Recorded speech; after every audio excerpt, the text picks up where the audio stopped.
Salam alaikum, salut à tous. Je vous avais informé que je devais me rendre en Israël et en Palestine occupée. Déjà rien que le mot occupé fait débat d'ailleurs là-bas, mais c'est une réalité. Je vous ai dit que j'y allais avec un œil objectif, neutre, même si à la base, c'est ce qui est humain, une affection, une solidarité avec les Palestiniens, mais j'ai dit que je répéterai tout, ce qui est bien, pas bien, et pas d'une nation binaire sous prétexte que je serais une prise de position d'un camp. Et en tant qu'aussi que musulman, j'ai une obligation d'honnêteté, de pas mentir, parce que le mensonge est proscrit, de pas déguiser la réalité, de pas, de mentir, etc. Quand on dit justice, c'est être juste. Et je sais que par certaines postes que j'ai pu faire, d'aucuns se permettent de me faire tout un procès parce que je dis une réalité.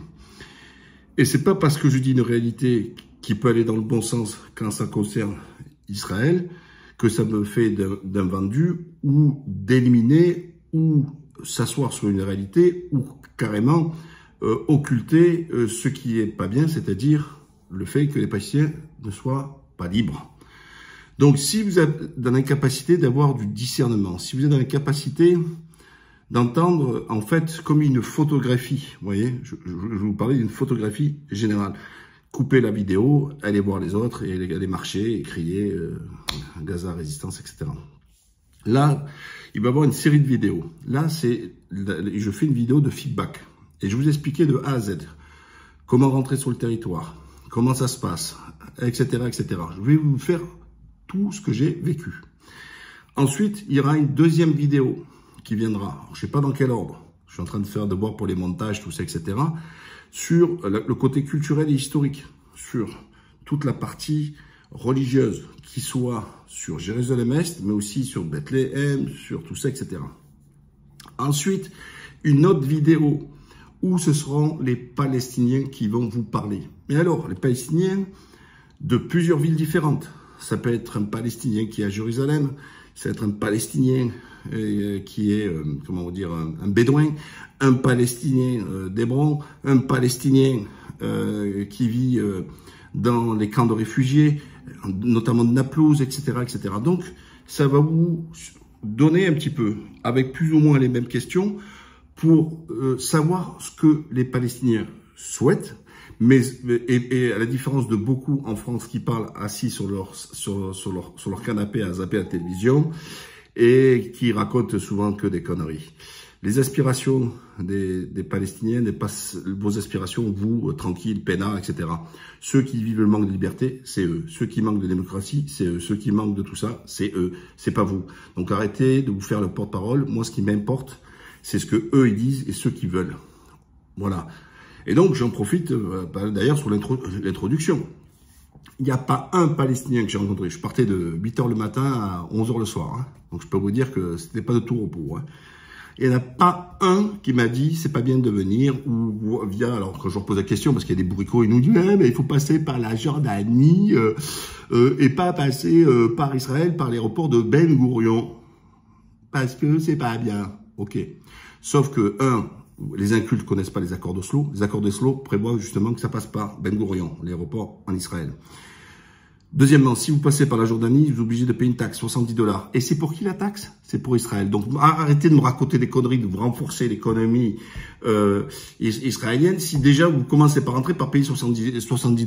Donc vous racontez que des conneries. Ensuite, si vous voulez aller à Jérusalem, à part prendre un parachute, mais c'est interdit, si vous voulez aller à l'Aqsa, pour faire notamment des prières, tout ça, etc., ben, c'est en Israël. Que tu veuilles ou tu veuilles pas, c'est en Israël. Donc, tu es obligé de rentrer en Israël. Donc, il faut pas me raconter des salades. Ensuite, quand on est sur Jérusalem-Est, toute la partie dans la vieille vie, tout ça, etc., c'est essentiellement que des Arabes palestiniens, à majorité musulmans, mais il y a aussi les chrétiens. Et justement, il y a un combat qui est mené là-bas pour éviter, et eux-mêmes ils s'interdisent de vendre à des Israéliens pour éviter de se faire encore empiéter. Donc il y a une forme de résistance là-bas sur ne pas vendre leur logement ou leur commerce aux Israéliens, etc. Donc, vous voyez, déjà là. Alors moi, je vous explique. Je suis passé par l'aéroport de Ben Gurion. Il faut savoir que quel que soit, moi, bien sûr, je pars de Turquie, donc quand j'arrive à l'aéroport, en plus, moi, j'étais en transit parce qu'il y a un vol domestique, c'est la seule destination, à titre d'information d'ailleurs, j'ai fait visité plus de la moitié des pays au monde. Vous voyez, je suis pas mon premier pays. Et c'est vrai que ce séjour-là, il m'a imprégné, comme quand j'avais été à Cuba en 1995. Vous voyez, il y a déjà 27 ans, vivre dans le présent et l'histoire, etc. Comme dernièrement au mois de mai quand j'ai été en Ouzbékistan, etc. Donc il n'y a pas tant de pays au monde qui m'ont marqué comme là, ça m'a marqué. Et je dirais que c'est d'une complexité monstrueuse. C'est pour ça qu'il est important, enfin, c'était pour moi, que quand j'y aille là-bas, je sois armé de questions, essayer de comprendre tout dans son globalité, etc.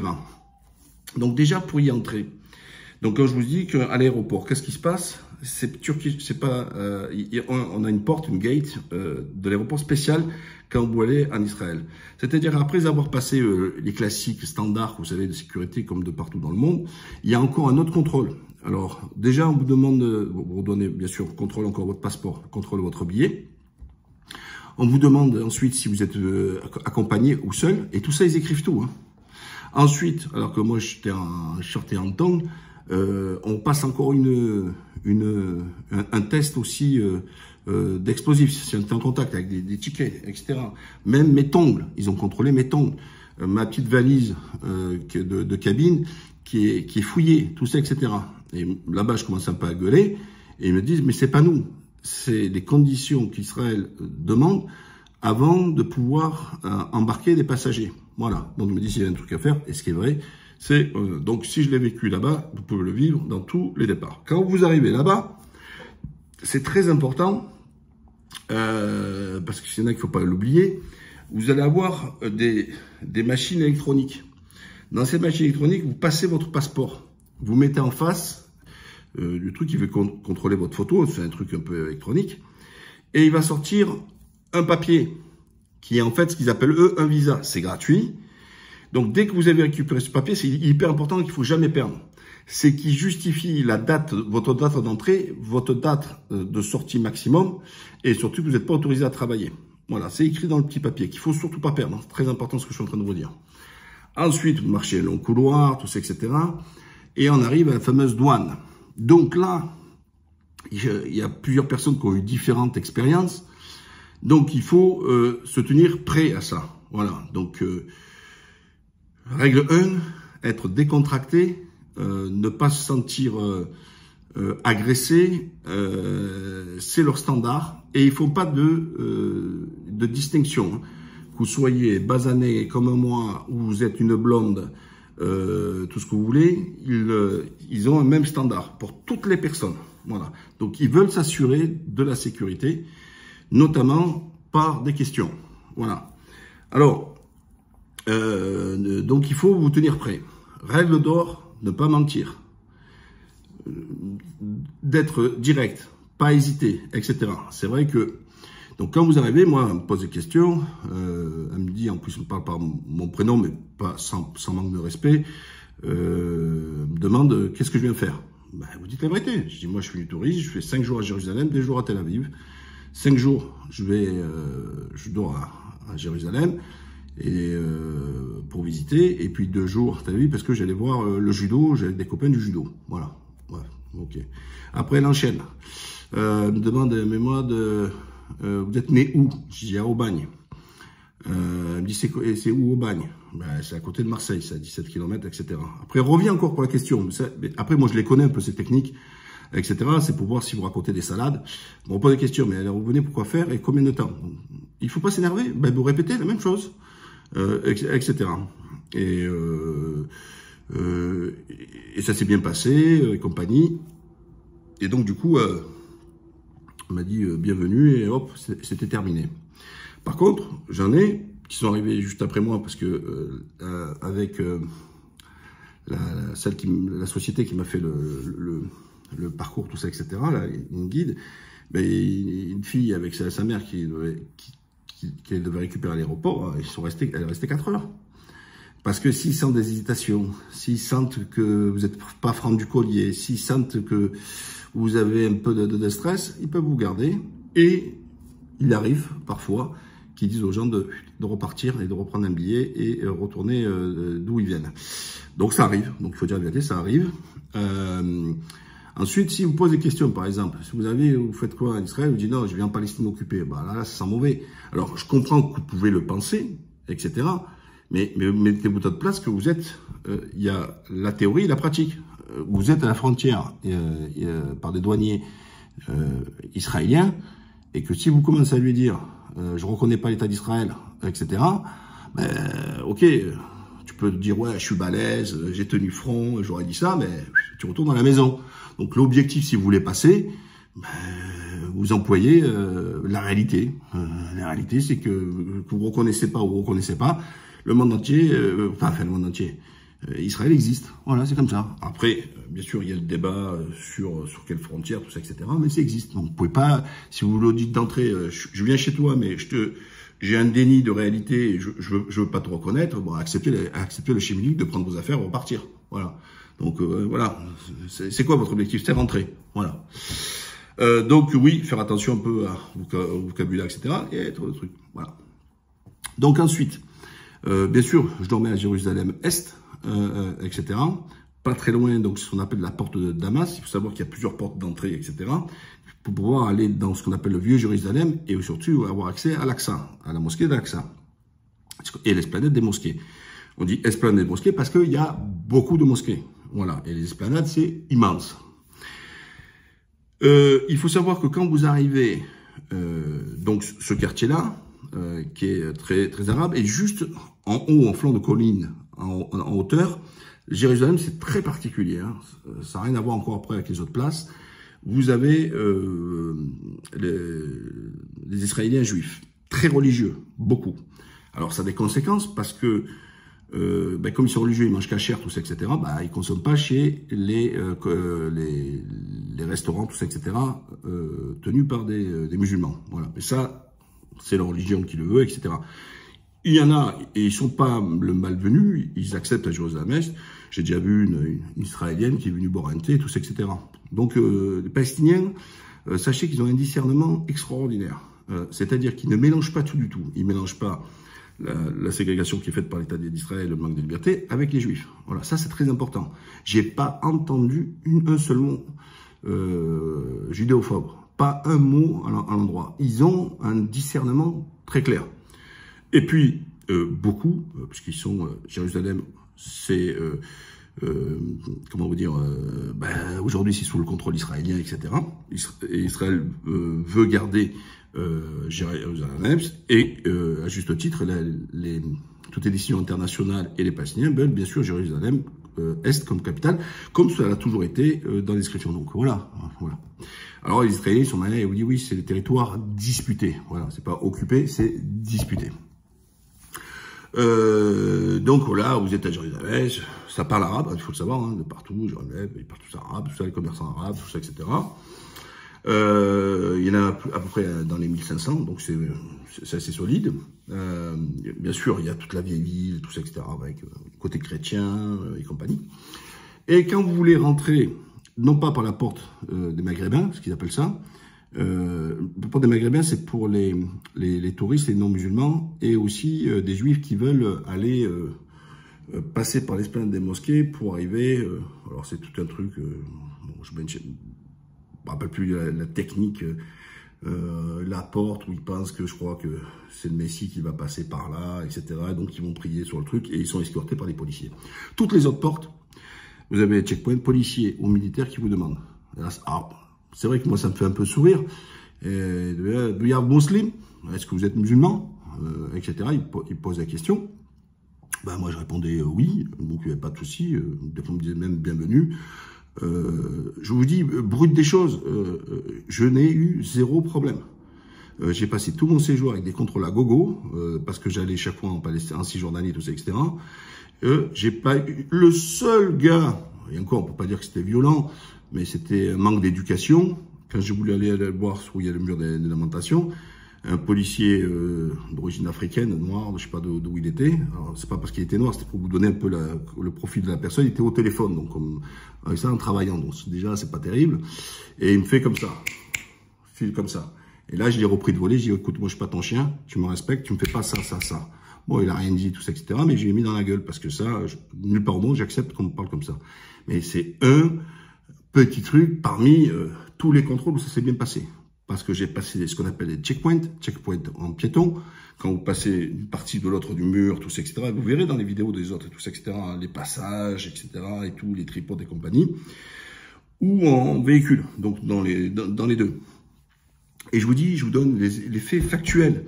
Il n'y a pas de parti pris. Donc je vais pas vous dire, ils m'ont traité de sale boulot, ils m'ont tabassé, on fait ça quand c'est pas vrai. Donc je vous dis, j'ai pas eu un souci. Ils regardent mon passeport français, un truc, et ils l'épluchent pas, ça s'est bien passé. La différence qu'en France, même en étant français, né français, tout ça, on m'a toujours posé la question, mais t'es français, mais d'où hein? Voilà, en gros, on n'est pas accepté comme des Français à part entière, et chaque fois ils le disent d'ailleurs, ils disent même carrément qu'on est des Français de papier, pour vous dire. Là-bas, pas une seule fois, on en remettra en cause là-dessus. Bon, ceci dit, maintenant passons donc voilà, vous arrivez, comme je vous dis, contrôle, vous pouvez faire votre prière, etc. J'ai fait Jouma aussi là-bas, j'ai fait les vidéos là-bas, vous aurez tout dans les autres vidéos, etc. Donc je suis allé voir, moi, donc un peu de partout, et vous les verrez dans ces vidéos-là quand ils parlent. Moi, je vais vous donner mon feedback aujourd'hui. Dans tous les gens que j'ai rencontrés, notamment des gens qui ont déjà fait de la prison en Israël, et que ce soit alors des gens qui sont sur Jérusalem, donc sur le territoire israélien d'aujourd'hui, ou ceux qui sont en Cisjordanie. Hein. Attention, tous, sans exception, ils sont résignés, ils sont usés, et ils sont fatigués. Alors, non pas qu'ils veulent renoncer au combat pour leur liberté, ça, il n'y a pas de souci. C'est qu'ils se sentent démunis et ils se sentent surtout pris au piège. Et je vais peut-être vous surprendre. Ils ne veulent plus entendre parler du Fatah. Le Fatah qui prend l'argent, bien sûr, même les aides, ça passe d'abord pour Israël, qui prend ça comme au passage, leur reverse. Parce que moi, je m'arrêtais même dans la rue, parce que moi, j'interpelle les gens comme ça. Je vois des poubelles de partout, des sacs plastiques, tout, mais c'est craignant, c'est sale. Et je leur demande, je dis, mais pourquoi c'est ça? Ils me disent, ouais, la mairie, elle ramasse pas. Vous voyez, c'est des genres comme ça. Et les autorités, parce que il faut savoir que la Cisjordanie, c'est sous gestion de l'autorité palestinienne. Après, il y a des zones. Donc, vous verrez dans les autres vidéos. Et tout est expliqué. La zone A, la zone B, la zone C. Selon elle n'est administrée que par la partie palestinienne. Mais par contre, s'il y a un permis de construire, etc., il faut soumettre ça à l'autorité palestinienne et à Israël, qui a le dernier mot pour valider ou non la construction. Les trucs, c'est que des trucs comme ça. Mais c'est d'un complexe, vous pouvez même pas imaginer. Et ensuite, donc, selon la zone où les Palestiniens se trouvent en A, en B et en C, eh ben, c'est pas la même vie totale. De l'autre côté, c'est du coup la sécurité par comment vous dire, la police palestinienne, et d'autres non, c'est par Israël. Mais quelle que soit la zone, les soldats israéliens ils se déplacent et ils le font, peuvent aller dans toutes les zones. Voilà. Et là, qu'est-ce qu'on constate d'ailleurs, c'est que vous voyez comment souvent les cartes, quand vous voyez avec vos yeux, vous comprenez un peu mieux. Qu'est-ce qui s'est passé? C'est que vous avez les colonies officielles illégales et vous avez les colonies non officielles illégales aussi. Donc les deux. Quand je dis illégal, c'est au regard du standard international, c'est-à-dire des Nations Unies, etc., mais aussi des accords d'Oslo. Voilà. Donc on se retrouve avec quoi? C'est que c'est ce que vous voyez un peu le forme de gruyère, c'est que par exemple, colonie officielle, donc c'est l'État d'Israël à travers la Knesset qui vote, il dit voilà, à tel endroit, on va construire des colonies. Alors quand ils mettent des colonies, c'est tout. Hein. Vous avez école, commerce, synagogue, enfin, il y a la totale. Hein. Et donc, alors on dit, c'est pour ça qu'on peut dire que c'est occupé. Et on doit le dire, parce que c'est une réalité factuelle. Donc on dit, ok, à Cisjordanie, mais alors, sur telle montagne, sur tel endroit, hop, on met une colonie. Et quand ils mettent une colonie, ils mettent donc tous les soldats et des policiers israéliens pour s'assurer de leur sécurité. Mais pour pouvoir avoir accès dans ces zones-là, il y a des gros panneaux que vous verrez dans les vidéos où on dit c'est interdit aux Israéliens parce que si vous prenez cette route après, c'est à vos risques et périls, etc. Donc c'est interdit aux Israéliens. Donc il faut savoir que les Israéliens aussi, logiquement, enfin, en dehors de ceux qui vivent dans les colonies, n'y ont pas accès et c'est interdit, etc. Et puis s'ils se font choper par les autorités palestiniennes, ils sont escortés pour sortir de la zone et retourner sur l'État d'Israël. Alors, c'est une petite parenthèse. Quand je parle avec certains Israéliens, ils me disent « Ah, mais Mourad, moi, quand j'étais petit, je pouvais aller à Gaza, aller pêcher. Maintenant, je peux plus. Plein d'endroits, je peux plus. » Donc, il y a des Israéliens qui disent ça prouve qu'il y a une Palestine, puisque moi, je n'ai plus accès à ces territoires. » Voilà. Voilà. C'est factuel, ce qu'il dit. Voilà. Et puis les Palestiniens qui disent, mais moi, d'un point A à un point B, à l'intérieur du truc, je ne peux pas avoir accès. Puis aujourd'hui, vous ne pouvez pas passer la Cisjordanie à Gaza, c'est pas possible. Alors Gaza, c'est à part. Gaza, c'est fermé, à double tour, etc. Et puis, il y a donc des Palestiniens qui ont une carte qui les autorise à aller travailler en Israël. Et ils se battent tous pour le faire. Donc ceux qui viennent me dire, ouais, allez là-bas soutenir l'économie israélienne, je pisse de rire.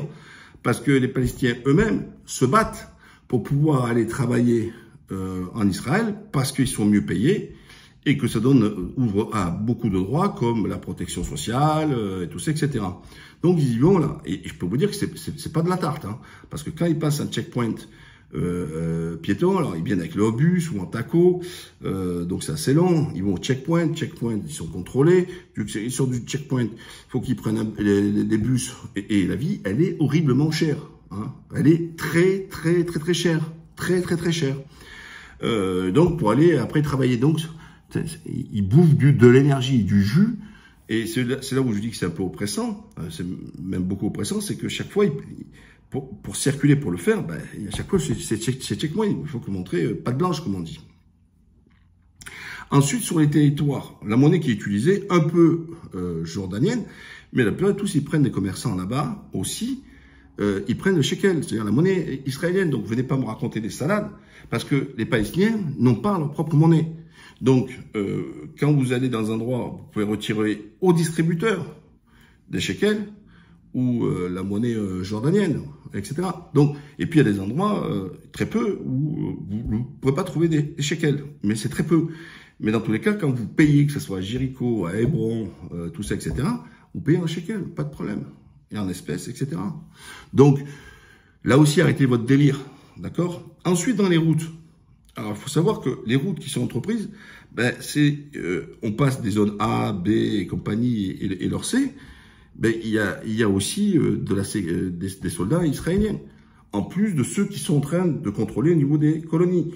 Et puis des colons, parce que beaucoup c'est des ultra-religieux, et puis a priori c'est leur terre promise comme ils disent eux. Alors eux, ils se font dispenser du faire le service militaire en Israël sous prétexte que c'est des gens pacifiques qui font que la prière. Alors par contre, quand il s'agit de prendre des cailloux pour les balancer sur les Palestiniens, aucun souci.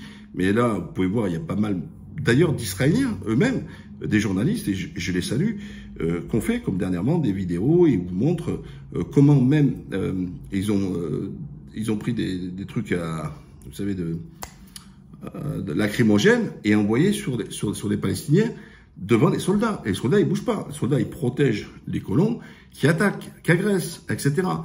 Donc, il y a toujours cette provocation qui est faite en plus. Donc, ils sont bien occupés, puisque, il y a ces colons dits officiels, mais qui est interdit, qui est illégal, je le rappelle, qui peut de violence. Mais plus après, vous verrez, il y a des zones, c'est pour ça que je peux dire, employer le mot occupé, puisque l'occupation n'est pas faite par les Palestiniens, c'est une occupation, comment vous dire, elle est partagée, puisque les Israéliens, les colons, etc., s'y installent, y vivent et tout ça, etc., sur leur propre territoire.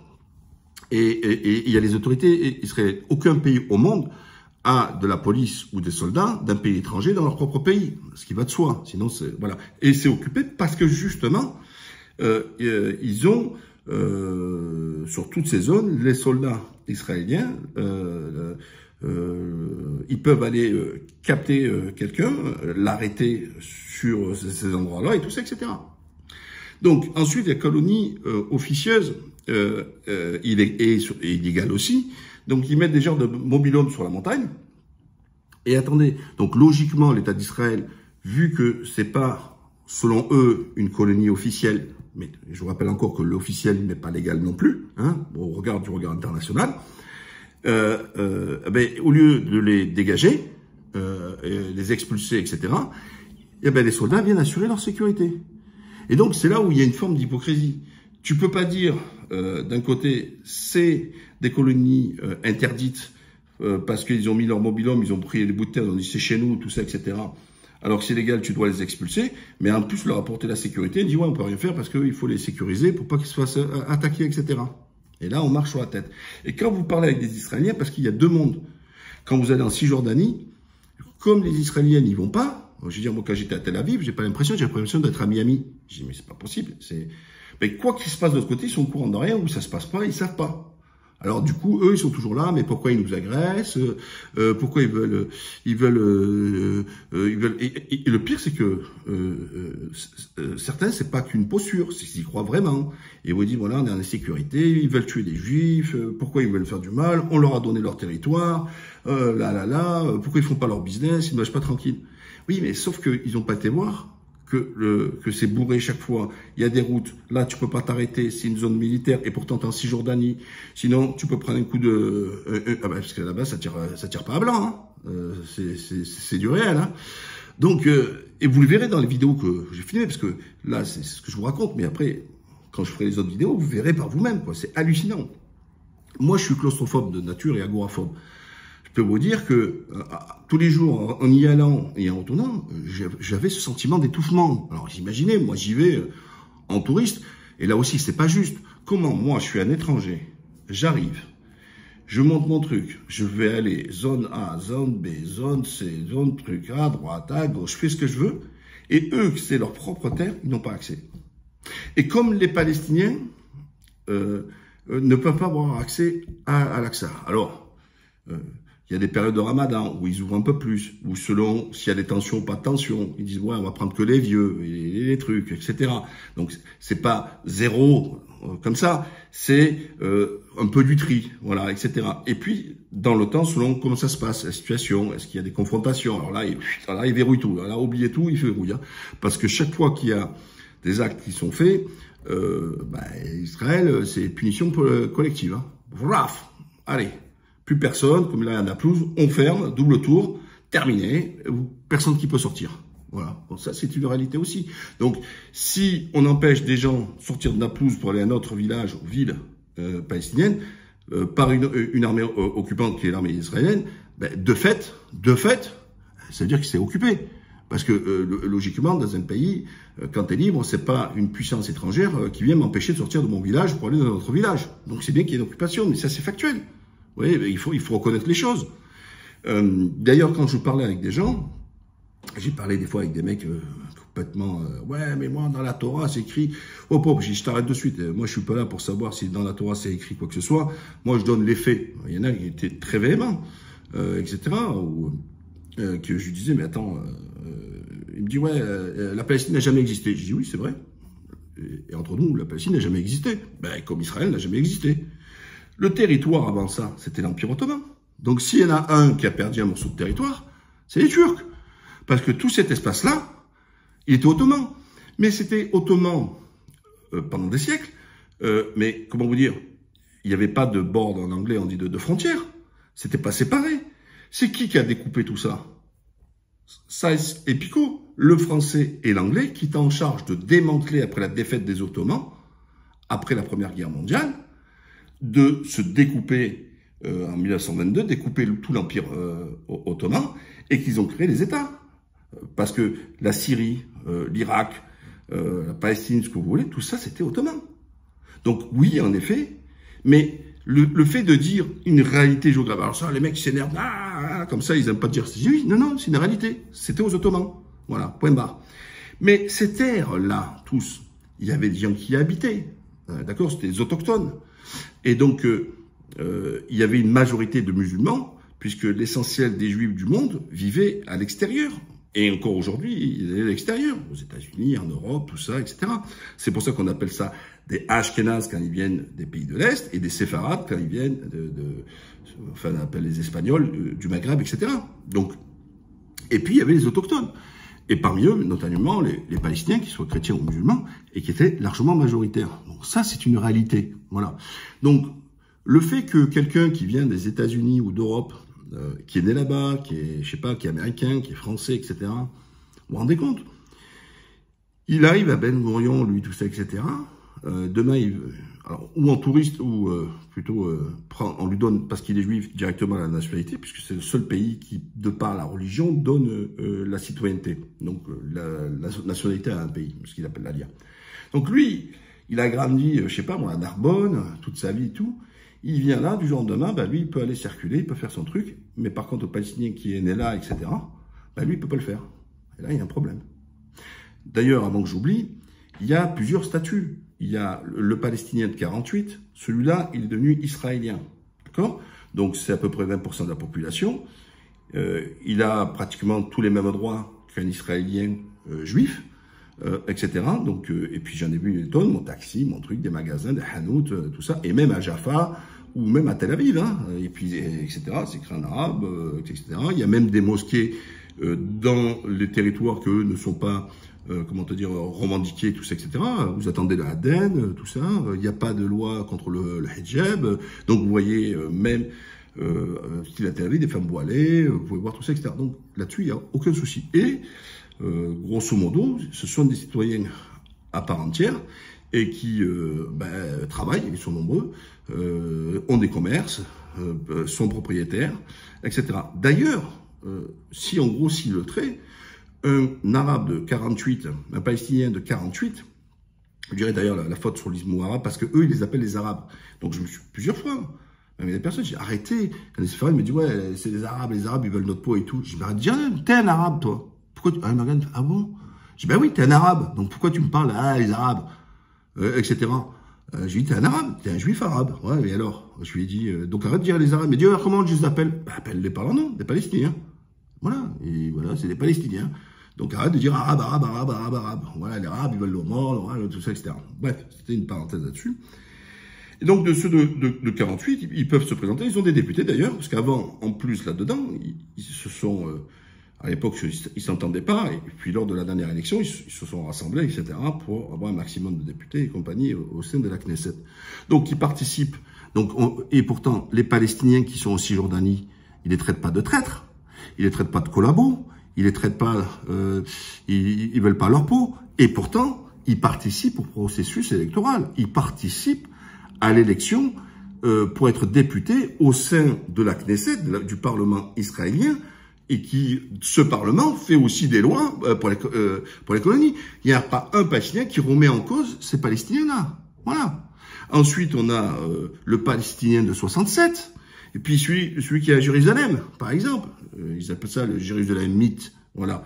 Alors là, vous verrez dans l'autre, ils ont des statuts à part, avec une carte. Ils font cette carte, ils peuvent pas leur enlever, c'est-à-dire que il faut qu'avec cette carte qui justifie qu'ils sont nés sur cet espace-là, leur permet de demander une carte de séjour qui est valable, qui est renouvelable tous les 2 ans, etc.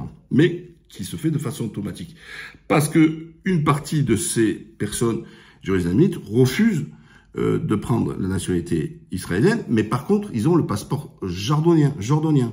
Parce que vous avez tout ça aussi. Vous avez ceux qui ont le passeport palestinien, ceux qui sont cisjordaniens, etc., et puis ceux qui ont aussi le passeport jordanien, etc.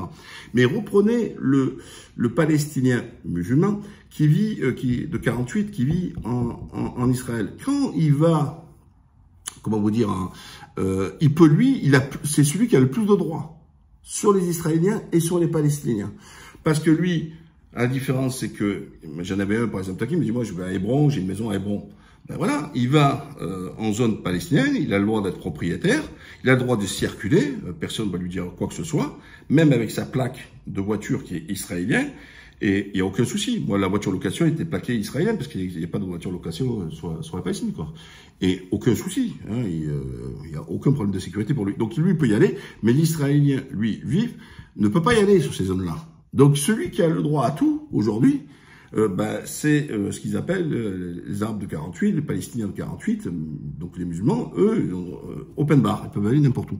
Et pourtant, ils sont pas ni visés, ni mal vus par les Palestiniens qui soient en Cisjordanie. Donc ça, c'était par rapport à, donc il y a, et vous verrez dans les autres vidéos, il y a tout qui est expliqué, etc. Là, c'était seulement vous donner mon feedback de ce que j'ai vécu. Et donc, je suis obligé un petit peu vous en donner un peu là. Et vous voyez, c'est déjà 35 minutes. Putain, j'ai pratiquement l'impression d'avoir rien dit. Donc la situation, c'est que eux, ils craignent l'État d'Israël sur les attaques, mais ils craignent encore plus le Hamas et le Fatah. Parce que eux, ils tiennent le pouvoir. Il n'y a pas d'élection. Et Abbas, il est là depuis une plombe. Alors que les accords d'Oslo prévoyaient aussi, dans les 10 ans, de faire des élections. Il n'y en a pas.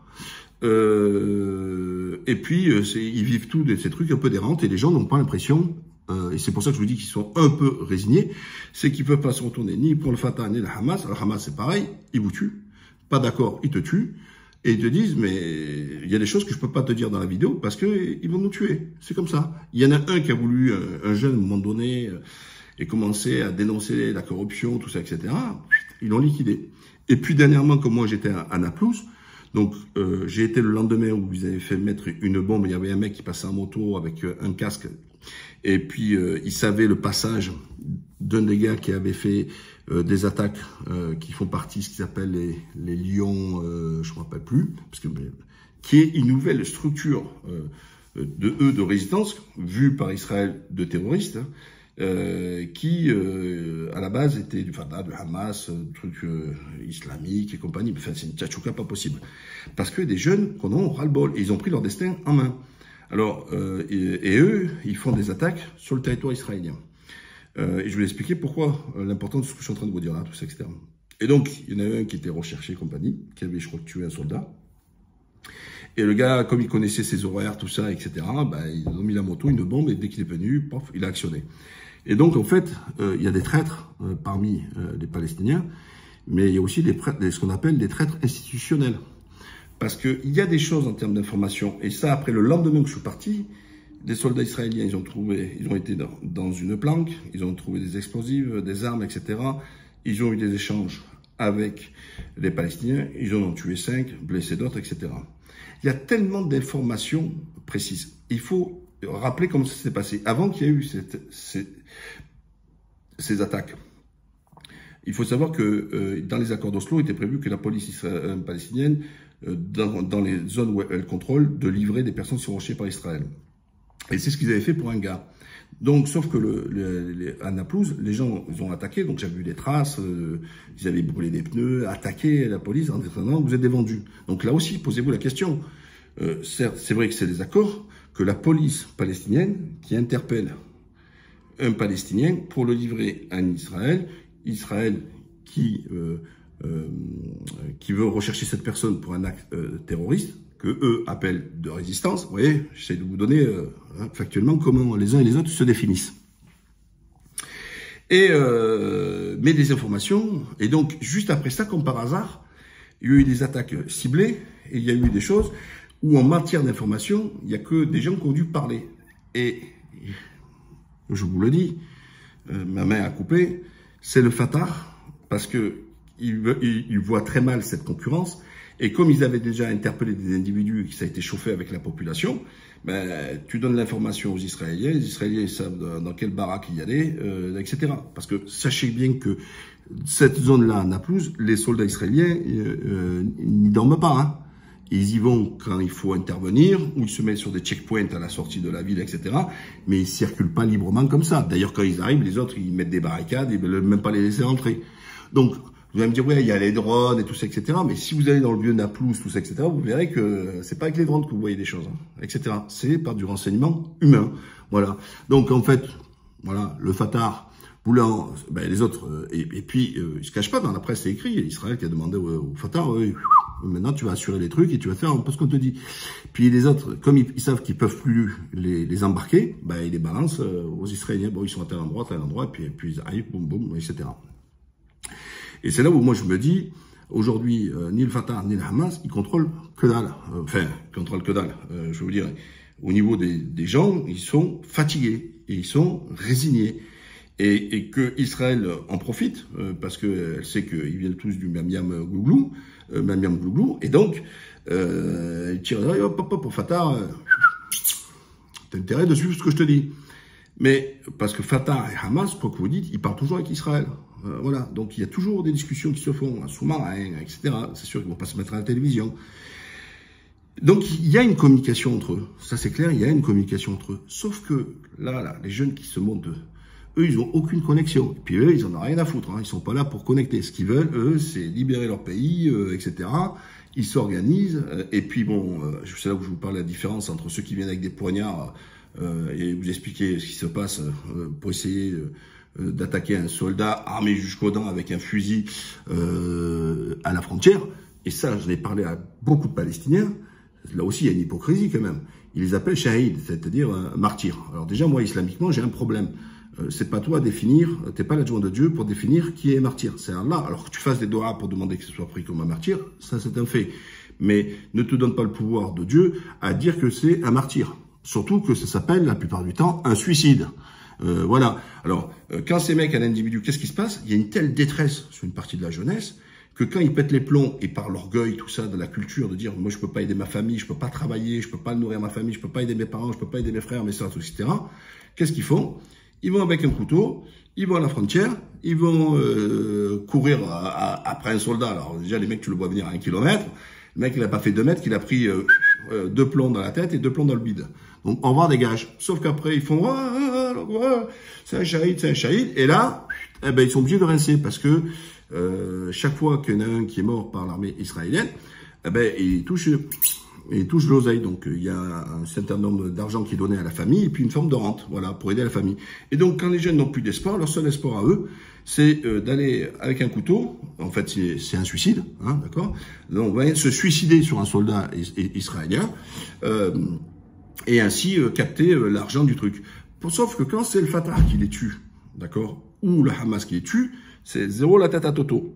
Donc, quand vous avez plus de sens à votre vie, prenez le couteau. Mais sauf que même dans l'islam, le suicide, il est proscrit, il est interdit. Voilà. Et même la guerre, ben, elle est encadrée. Voilà, ça c'est une réalité. Et ça, j'en parlais avec eux, hein, avec toute franchise, tout ça, etc. Par contre, ces lions-là, eux, qu'est-ce qu'ils ont fait? Eux, ils se sont regroupés, ils ont fait des attaques ciblées en Israël, notamment à Tel Aviv et tout ça, etc. Eux, ils ont été pour frapper chez eux. D'accord? Eux, ils y vont pas pour mourir. Mais ils y vont pour gagner. Et puis, s'il y en a un qui tombe dans le truc, bah là, ils se disent, lui, il a essayé de se battre en résistant, certes, par des attaques que Israël considère comme terroristes, que eux considèrent comme résistance, etc. Donc, vous voyez, il y a 2 approches qui sont différentes. Et c'est pour ça qu'Israël en a peur. Et c'est Israël qui a demandé qu'il faut les enrayer. Parce que ils arrivent, tous les mecs qui viennent avec leur couteau ou avec leur cutter, qui prennent un truc, ceux-là, ils en ont rien à foutre. Hein. Ils savent, il est venu prendre ses 2 balles, c'est pas eux qui payent, c'est les autres, le Fatah ou le Hamas qui payent de l'autre côté, et puis l'affaire est tranquille. Mais sauf que les autres, non. Les autres, ils veulent taper. Ils veulent se taper avec les Israéliens. Ils veulent se taper avec les soldats, tout ça, etc. Donc là, les autres, ils les prennent au sérieux. Et moi, je vais être honnête, il est temps que Israël revienne sur la table des négociations et qu'elle donne une perspective d'avenir et qu'elle libère des territoires, qu'elle donne la liberté aux Palestiniens, parce que ces personnes-là, eux, ils vont pas aller autour de la table faire des négociations politiques. Or, un compromis ne se passe que autour de la table et en politique. Ça se passe que par des échanges. Et le compromis, ça demande que chacun lâche un peu des plumes pour essayer de trouver une voie médiane. Mais quand il y a les mecs de l'autre côté qui te disent, bon, moi, terminé, je vais y aller, et ils sont nombreux. Et ils trouvent un écho auprès des jeunes. Et ils font de l'ombre au Fatah. Et le Fatah n'est pas content, le Hamas n'est pas content de tout ça, etc. Mais il est temps de faire le bilan. Qu'est-ce qu'a obtenu le Fatah? Même les accords d'Oslo ne sont pas respectés, ils ne se battent pas pour les faire respecter. Zéro.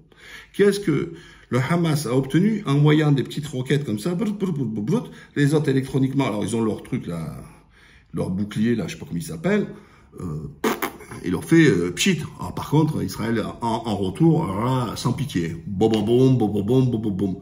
Est-ce que les Gazaouis, ils ont gagné quelque chose? Non, ils n'ont rien gagné. Voilà, voilà. Et les autres sont contents, ils envoient leur pétard. Et les autres, bom, bom, bom, bom, bom, bom.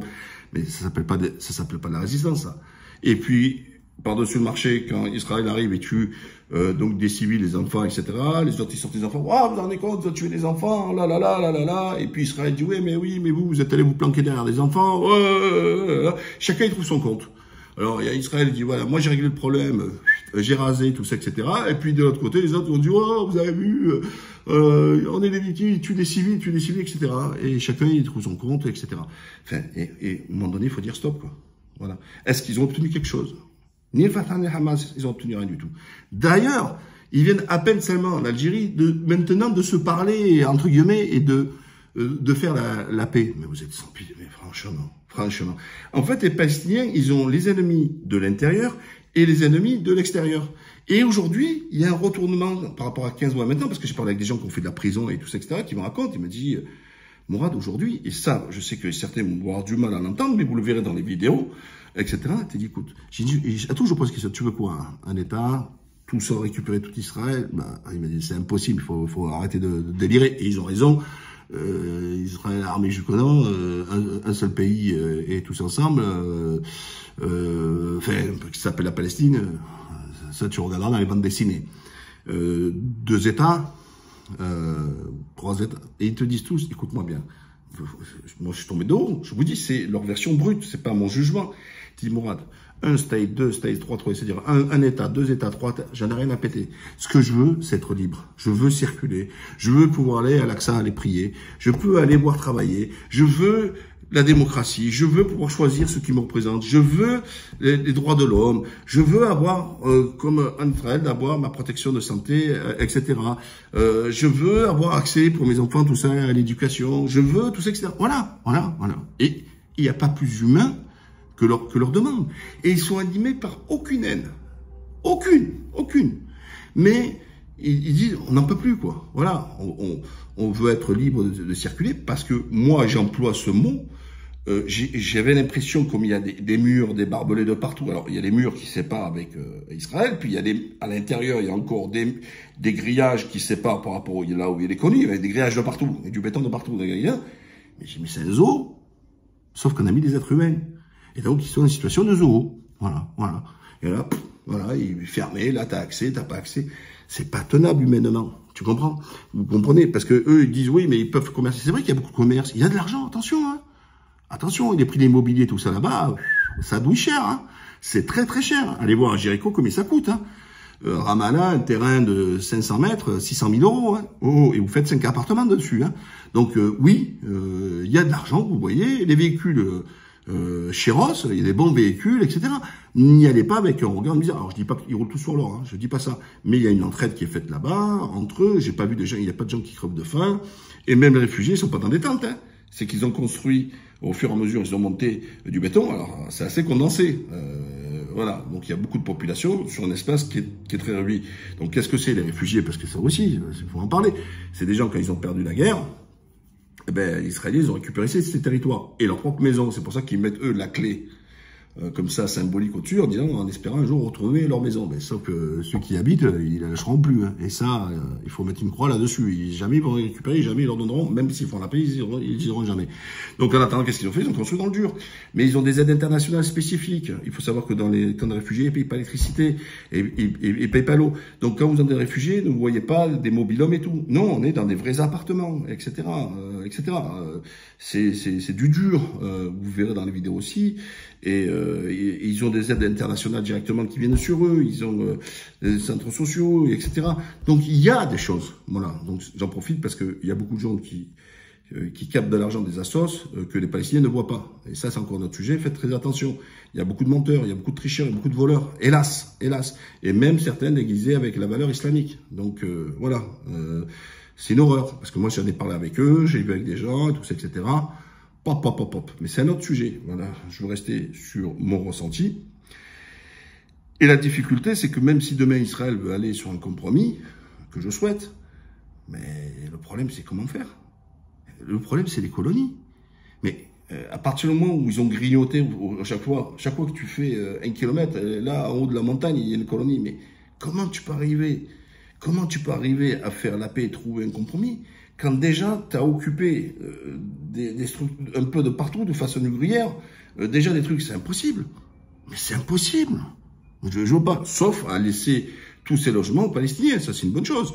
Et de dire, voilà, vous récupérez ces trucs, etc. Et le problème, c'est que dans les colonies, ils mettent pas les tendres, hein. Ils mettent les plus extrémistes, les plus religieux, tout ça, etc., que eux, c'est la terre promise, hein. Et eux, ils veulent tout, hein.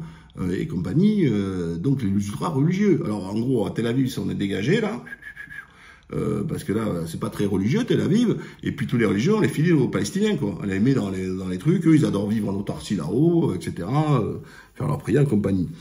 Donc, moi, honnêtement, maintenant, je vous donne un peu, moi, mon ressenti. Je pense qu'il faut arriver à faire un peu la Suisse, quoi. En Suisse, vous avez les cantons de Genève, vous avez le côté qui parle en italien, le côté qui parle en allemand, le côté français, etc.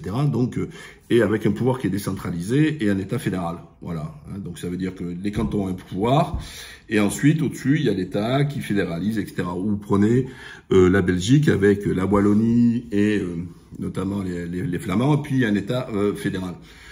Donc peut-être se dire que dans la Palestine, peut-être segmenter de parties, peut-être, je sais pas, la partie qui serait le canton de Ramallah qui absorbe à peu près toute la partie de la Cisjordanie, peut-être le canton truc de Gaza qui récupère aussi toute sa partie-là, l'État d'Israël, etc. Parce que les Israéliens ils disent mais nous on veut pas un seul État. C'est là aussi qu'il faut comprendre le truc.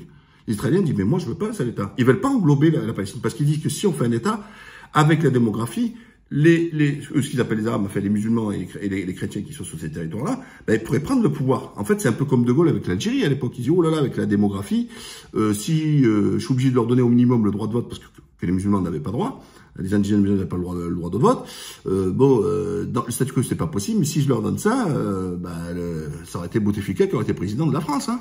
À l'époque. Donc il se dit non, c'est pas possible, c'est pas tenable, donc il faut leur donner l'indépendance. Donc là, c'est exactement la même chose. Si tu fais un seul État, même si vous dites là, le grand Israël, et quid des gens, tu es obligé de leur donner le droit de vote. Donc s'ils leur donnent le droit de vote, ils vont reprendre le pays de façon démocratique. Donc ils disent, nous, on n'en veut pas. Bah alors ok, 2 États, oui, mais sur quelle frontière? Alors les plus éluberlus vont vous dire, ouais, il faudrait faire sur 48. Tiens, ben ça tu l'auras jamais. Déjà, si tu arrives à avoir ceux de 67, parce que même eux, ils demandent officiellement sur les frontières de 67. Et puis la question qui bloque toujours, c'est le retour des réfugiés. Qu'est-ce qu'on fait des réfugiés, etc. Voilà. Et ils sont un paquet. Hein, je crois que c'était plus d'1,5 million.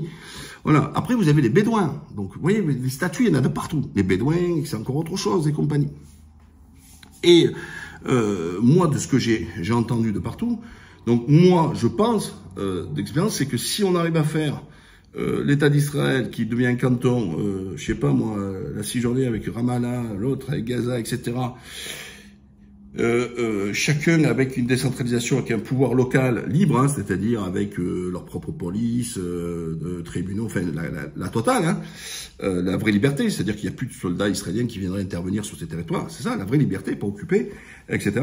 Et puis faire un État fédéral, et puis casser tous ces murs et la liberté de circuler, comme dans l'espace Schengen, comme il y a en Europe, et permettre à un Gazaoui d'aller à Al-Aqsa, d'aller peut-être sur Ramallah ou à Jéricho, etc. Et puis vice-versa, etc.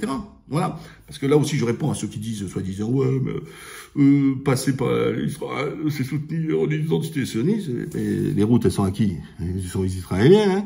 Et puis chaque fois, quand tu surfes, tu passes, là c'est la route, c'est sous contrôle, etc. Donc t'inquiète pas, hein. Ça c'est votre délire, il n'existe pas. Voilà, tout est sous contrôle. Parce que vous pouvez pas dire à un moment donné, oui, c'est un territoire occupé, et de dire après, ouais, moi, je passe pas par Israël, je passe directement de sa Palestine. Mais s'il est occupé, c'est qu'il est pas libre. Donc tu me parles, tu inventes quelque chose. Il n'y a pas d'État palestinien. Ils se battent pour avoir un État. Donc vous racontez des âneries. Voilà. Et voilà, c'est vraiment, vous voyez, entre les gens de la théorie et de la pratique, c'est encore autre chose. Voilà, moi je pense qu'en termes de solution, il faut arriver sur un schéma comme ça. Juifs, musulmans et chrétiens en Israël vivent très bien.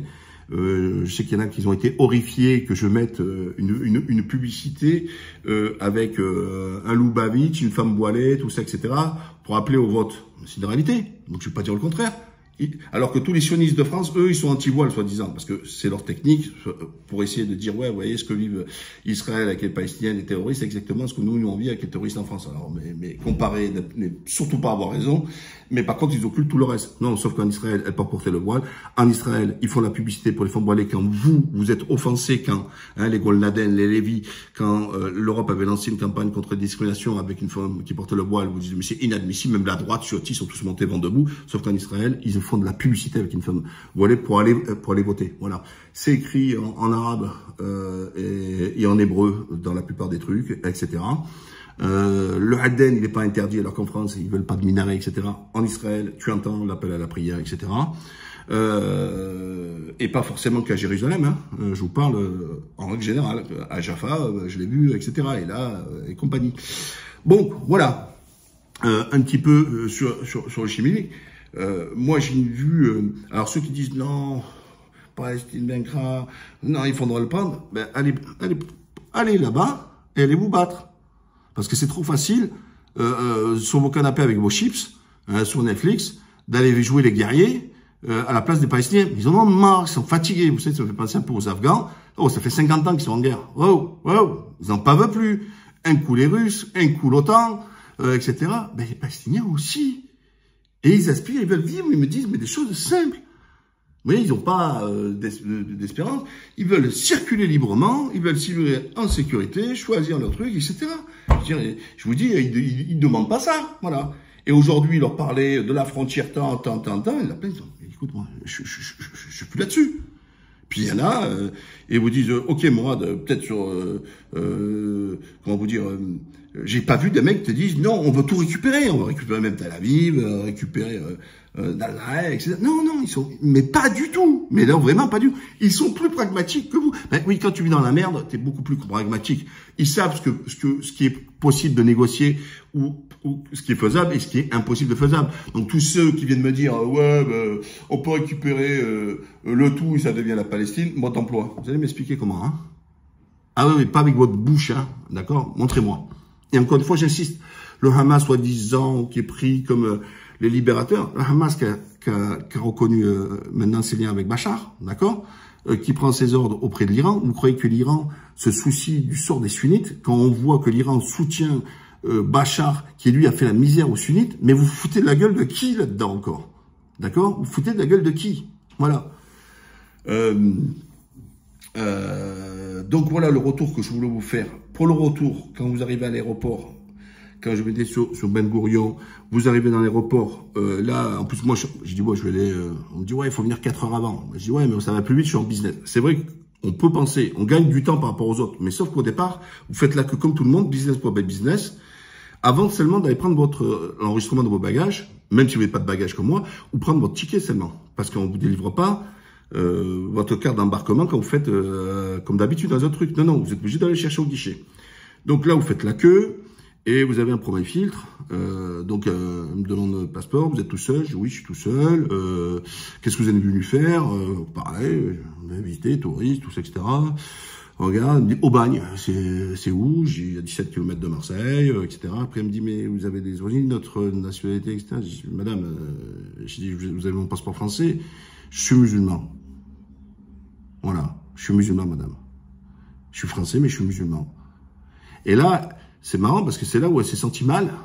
Et elle me dit, non, mais il n'y a pas de problème que vous soyez musulman, aucun souci. Et d'ailleurs, elle a validé, elle a mis le ticket sur le passeport, c'est important, parce qu'on passe à l'autre étape après. Donc, un code barre sur mon passeport. Et elle a étiqueté ma petite bagage, parce que moi j'ai pris quelques bagages en cabine, tout ça, etc. Et puis, elle m'a dit, bon voyage, très respectueuse. Donc, je ne veux pas inventer, dire qu'elle n'a pas été respectueuse, alors qu'elle a été. Elle a même compris que, quand sa question m'avait froissé, parce qu'elle me dit, ouais, mais vous avez d'autres origines, tout ça, etc. J'ai dit, non, je suis français, mais je suis musulman, quoi, voilà. Et elle a compris, voilà. Après, vous arrivez, je vais au comptoir Turkish Airlines. Donc, comme je dis, bon, là, je fais moins la queue, mais si vous y allez, prenez du temps, parce qu'en économie, c'est blindé de monde. Moi, j'ai pris le côté business, et beaucoup de juifs américains, tout ça, etc., ils prennent la Turkish Airlines et tout ça, parce que c'est de qualité pour y aller. Donc, prenez le nécessaire. En économie, il y a au moins plus d'une heure d'attente. D'accord? Vous avez déjà au moins 20 minutes, une demi-heure dans ce que je vous ai dit avant d'arriver au guichet. Après, là-bas, il faut pas se tromper, il faut leur demander. Vous avez le coin pour les Israéliens et pour les étrangers. Vous passez un contrôle de bagages, tout ça, etc. Non, juste avant, pardon, il y avait encore le truc électronique. Vous passez votre passeport, etc. Et là, il vous dit, par exemple, moi, il dit non, allez au bureau. Vous allez au bureau. Sinon, si ça s'ouvre, c'est qu'ils vous ont pas bloqué. Vous pouvez passer et c'est un genre de passage de douane. Quoi. Voilà. Il n'y a pas comme, vous savez, le contrôle à l'entrée avec une personne physique ou le donner. Non, là, non, c'est tout se fait électronique. Fraf, vous allez dans le bureau. Là-bas, pareil. Ils peuvent vous poser des questions, pas de questions. Moi, ils m'ont pas posé de questions. Je donne mon passeport. Elle m'a donné Non, c'est là où elle m'a mis par contre aussi un truc sur mon schmilblick. Je suis passé de façon physique avec la personne, contrôle classique après de sécurité des bagages, tout ça, etc. Bien passé. Et puis voilà. Et puis le retour à la maison. Voilà, une heure, je m'en rends même pas compte. Attendez, n'oubliez pas les prochaines vidéos qui vont être importantes sur pour ceux qui s'intéressent, tout le côté historique, religieux, culturel, tout ça, etc. Et la situation, qu'est-ce que la zone A, la zone B, la zone C, la H1, H2, enfin c'est un truc de malade, tellement c'est compliqué. Et la vidéo sur les entretiens, que pensent, j'allais dire, pas les Palestiniens, mais des Palestiniens. Et comme ils sont un peu représentatifs de toute la ville, et j'ai pas pris des gens un peu spécifiques par rapport à ce que je veux entendre, hein. J'ai pris notamment des gens qui ont été en prison, donc je pense que et puis des gens qui étaient en responsabilité. Donc c'est important. Allez, n'oubliez pas, likez, partagez, abonnez-vous.